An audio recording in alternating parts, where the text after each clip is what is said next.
Hi, ഞാൻ ബനസീർ അമീൻ. ആദ്യമായിട്ടാണ് ഞാനൊരു ഫണ്ട് കളക്ഷന് വേണ്ടിയിട്ട് ഒരു വീഡിയോ ആയിട്ട് നിങ്ങളിലേക്ക് വരുന്നത്. അത് അത്ര എമർജൻസി ആയതുകൊണ്ടാണ് ഈ ഒരു വീഡിയോ ചെയ്യുന്നത്.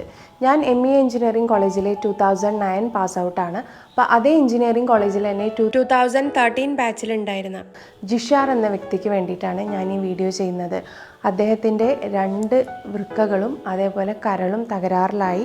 അത് മാറ്റിവെക്കാൻ ഏകദേശം 1.5 കോടിയോളം രൂപയാണ് നമുക്ക് കളക്ട് ചെയ്യേണ്ടത്. അപ്പോൾ ഒരു കോളേജിനെ റെപ്രസെൻ്റ് ചെയ്തിട്ടാണ് ഞാൻ ഈ വീഡിയോ ചെയ്യുന്നത്. ഞങ്ങൾ മാക്സിമം കളക്ട് ചെയ്തു, എന്നാലും വളരെ ഒരു 35 ലക്ഷത്തോളം മാത്രമേ നമുക്ക് കളക്ട് ചെയ്യാൻ കഴിഞ്ഞിട്ടുള്ളൂ. അപ്പോൾ നിങ്ങളാൽ കഴിയുന്ന ഒരു സഹായം 10 രൂപയോ 50 രൂപയോ 500 രൂപയോ എന്താണോ നിങ്ങൾക്ക് സഹായിക്കാൻ പറ്റുന്നത് അത് നിങ്ങൾ സഹായിക്കണമെന്ന് അഭ്യർത്ഥിക്കാൻ വേണ്ടിയിട്ടാണ് ഞാൻ ഈ വീഡിയോ ചെയ്യുന്നത്. പല തുള്ളി പെരുവെള്ളം എന്നാണല്ലോ. അപ്പോൾ ഒരാളുടെ ജീവൻ രക്ഷിക്കാൻ വേണ്ടിയിട്ട് നമുക്ക് മാക്സിമം കൈകോർക്കാം. അപ്പോൾ അദ്ദേഹത്തിൻ്റെ അക്കൗണ്ട് ഡീറ്റെയിൽസ് ഞാൻ താഴെ കൊടുക്കാം. ഇനി നിങ്ങൾക്ക് പണമായി സഹായിക്കാൻ കഴിയില്ലെങ്കിൽ ഈ വീഡിയോ ഷെയർ ചെയ്തിട്ടെങ്കിലും സഹായിക്കാൻ കഴിയുന്നവരിലേക്ക് എത്തിക്കണമെന്ന് ഞാൻ റിക്വസ്റ്റ് ചെയ്യുന്നു.